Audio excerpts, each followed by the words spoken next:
Hi all, welcome to Joe Movie World. Kesari Chapter 2, The Untold Story of Jallianwala Bagh. ഹോട്ട്സ്റ്റാറിൽ available ആണ്. തിയേറ്ററിൽ എനിക്കത് കാണാൻ പറ്റിയിരുന്നില്ല. ഹോട്ട്സ്റ്റാറിൽ വന്നപ്പോൾ എടുത്ത് കണ്ടു. നമുക്ക് കുട്ടിക്കാലത്ത് നമ്മൾ പഠിച്ച കേട്ടറിവുള്ള 1919 നടന്ന ജാലിയൻവാല ബാഗ് കൂട്ടക്കൊല, അതിന്റെ ക്രൂരത, ബ്രിട്ടീഷുകാർ നടത്തിയ കൊടും ക്രൂരതയെ കുറിച്ച് നമുക്ക് കേട്ടിട്ടുണ്ടാവും. അതിനെ ആസ്പദമാക്കിയിട്ടാണ് ഈ സിനിമ. ഒന്നും കൂടി എടുത്തു പറയാനാണെങ്കിൽ ഒരു ബുക്കിന് ബേസ് ചെയ്തിട്ടാണ് ഈ പടം എടുത്തേക്കുന്നത്. ബുക്കിന്റെ പേര് the case that shook the empire. Karan Singh ത്യാഗിയാണ് ഇതിന്റെ ഡയറക്ടർ. ധർമ്മ പ്രൊഡക്ഷൻ ആണ് ഇതിന്റെ നിർമ്മാണം. അക്ഷയ് കുമാർ, ആർ മാധവൻ, അനന്യ പാണ്ഡ്യ തുടങ്ങിയവരാണ് പ്രധാന കഥാപാത്രങ്ങൾ അവതരിപ്പിച്ചത്. ഇതിൽ അക്ഷയ് കുമാർ അവതരിപ്പിച്ച കഥാപാത്രം ഒരു മലയാളി ആയിട്ടുള്ള സി ശങ്കരൻ നായർ എന്ന് പറഞ്ഞ വക്കീല്. ആ വക്കീലിന്റെ ബ്രിട്ടീഷ് എംപയറിനായിട്ടുള്ള നിയമ പോരാട്ടമാണ് ഈ കഥ. നിയമ പോരാട്ടം എന്ന് പറയുന്നത് ജാലിയൻവാല ബാഗിന് എന്ന ക്രൂരത നടത്തിയ ബ്രിട്ടീഷ് എംപയർമാർക്കെതിരെ നീതി കിട്ടാൻ വേണ്ടിയിട്ട് അവരുടെ ഒപ്പം ഉണ്ടായിരുന്ന വക്കീൽ അവർക്കെതിരെ തിരിഞ്ഞ് നടത്തുന്ന നിയമ പോരാട്ടം. അതിന്റെ ഒരു സിനിമാറ്റിക് ഒരു അവതരണമാണ് ഈ സിനിമ. നമ്മൾ ഈ ജാലിയൻവാല ബാഗിനെ കുറിച്ച് നിങ്ങൾക്ക് എത്രത്തോളം അറിവുണ്ടോ എന്ന് എനിക്കറിയില്ല. പക്ഷെ നിങ്ങൾ കേട്ടിട്ടുണ്ടായിരിക്കും, കാരണം അത്രയും ഹൊറിബിൾ ആണ് ആ സംഭവം. ഈ പടത്തില് നമ്മൾ പടം കാണുമ്പോൾ എത്രത്തോളം ഭീകരമാണെന്ന് നമുക്ക് മനസ്സിലാൻ സാധിക്കും. അതിനനുസരിച്ചുള്ള ചില സീനുകളൊക്കെ നമുക്ക് നല്ലോണം ഫീൽ ആവുന്ന ചില സീനുകൾ പടത്തിലുണ്ട്. ഒരു മലയാളി കഥാപാത്രമായിട്ടാണ് അക്ഷയ് കുമാർ എത്തിയിരുന്നെങ്കിലും അത് മുഴുവൻ കൺവിൻസിംഗ് അല്ല എന്ന് മാറ്റി നിർത്തി കഴിഞ്ഞാൽ വളരെ മികച്ചൊരു പെർഫോമൻസ് തന്നെയാണ് അക്ഷയ് കുമാർ കാഴ്ചവെച്ചേക്കുന്നത്. അക്ഷയ് കുമാർ മാത്രമല്ല, ആർ മാധവൻ ആയാലും ശരി. ആർ മാധവൻ നെഗറ്റീവ് ഷെയ്ഡിലാണ് വന്നേക്കുന്നത്, അടിപൊളിയായിട്ട് ചെയ്തിട്ടുണ്ട്.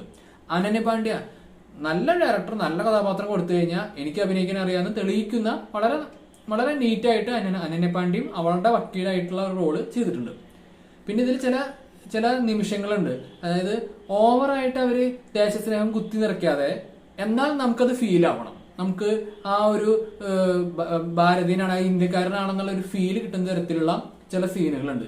ചില ഇമോഷണൽ ഡയലോഗുകളുണ്ട്. അക്ഷയ് കുമാറിന്റെ ഡയലോഗ് ആണെങ്കിൽ ശരി, ചില കഥാപാത്രങ്ങൾ സിക്കുകാരന്റെ ഡയലോഗ് ഉണ്ട്. വളരെയധികം നമുക്ക് കണക്റ്റഡ് ആവും, നമുക്ക് നല്ല ഫീൽ ആവും ആ സംഭവത്തോട്. നമുക്ക് സത്യം പറഞ്ഞാൽ എനിക്ക് നല്ല ആ സംഭവത്തെ പ്രതികരിക്കാൻ തോന്നും. പക്ഷെ പ്രതികരിക്കാൻ തോന്നിയിട്ടും കാര്യമില്ല, കാരണം ഈ സംഭവം നടന്നിട്ട് വർഷങ്ങളായി. ഇതിനോട് ഈ ക്രൂരത ചെയ്തവരും ഇന്നില്ല. പക്ഷെ ഇതിൽ ഈ പടത്തിൽ പറഞ്ഞ പോലെ തന്നെ ഇപ്പോഴും ബ്രിട്ടീഷ് ഗവൺമെന്റ് ഈ സംഭവത്തിൽ ഒഫീഷ്യലി ഒരു അപ്പോളജിയോ സോറി തന്നിട്ടില്ല എന്ന് പറയുന്നത് വളരെ ഷോക്കിംഗ് ആണ്. കാരണം അങ്ങനെയാണ് ആ ഇൻസിഡന്റ് നടന്നിട്ടുള്ളതും. നമുക്ക് പടം കണ്ടു കഴിഞ്ഞാൽ നിങ്ങൾക്ക് ഒന്നും കൂടി ഇതിനെ കുറിച്ചിട്ടുള്ള ഇൻസൈറ്റ് കിട്ടും. കൂടുതൽ ഞാൻ ഇൻട്രസ്റ്റ് ആയത് ഒരു മലയാളി ആയിട്ടുള്ള വക്കീല് ആണ് ഈ നിയമ പോരാട്ടം നടത്തിയതെന്ന് എനിക്ക് ഈ പടം അനൗൺസ് ചെയ്യുകയും ഇറങ്ങണ വരെ അറിയണ്ടായിരുന്നില്ല. പിന്നെ ഞാൻ ആ വക്കീലിനെ കുറിച്ചിട്ട് ഒരു ഇതൊക്കെ നടത്തി. അയാള് ഇവരുടെ ഒപ്പമുള്ള ആളായിരുന്നു. പിന്നീട് ഈ സംഭവം പറഞ്ഞ് ഇതിലേക്ക് ഇൻവോൾവ് ആയി, ഇവർക്കെതിരെ തിരിഞ്ഞ് നിയമപരമായി പോരാടി വിജയം കണ്ടെത്തി എന്നതാണ് ഈ പടം കണ്ടപ്പോൾ മനസ്സിലായത്. പക്ഷെ ഇത് എന്തുകൊണ്ട് ഹിസ്റ്ററിയിൽ ഇയാളെ കുറിച്ചിട്ട് പറഞ്ഞില്ല എന്നുള്ളത് ഒരു അതിശയോക്തിയാണ്. പക്ഷെ ഈ പടം നിങ്ങൾ കാണണം. പടം കാണണം എന്ന് പറയുന്നത് ഇങ്ങനെയൊക്കെ ഉണ്ടായിരുന്നു, ഇതിന് പിന്നിലുണ്ടായിരുന്നു, ഇങ്ങനെയും ആളുകൾ നീതിക്ക് വേണ്ടി പോരാടിയിരുന്നു എന്ന് മനസ്സിലാക്കണം. വളരെയധികം ഒരു സിനിമാറ്റിക് ആയിട്ട് എടുക്കുകയാണെങ്കിലും ഒരു ഇൻഫോർമേറ്റീവ് ആയിട്ട് എടുക്കുകയാണെങ്കിലും ഒരു ഹിസ്റ്റോറിക് ഇവന്റ് ഉണ്ടായതിനെ കുറിച്ച് അറിയാൻ വേണ്ടിയിട്ടാണെങ്കിലും ഈ പടം മസ്റ്റ് വാച്ച് ആയിട്ടാണ് എനിക്ക് അനുഭവപ്പെട്ടത്. എനിക്ക് പേഴ്സണലി വളരെയധികം ഇത് ഇഷ്ടപ്പെട്ടു.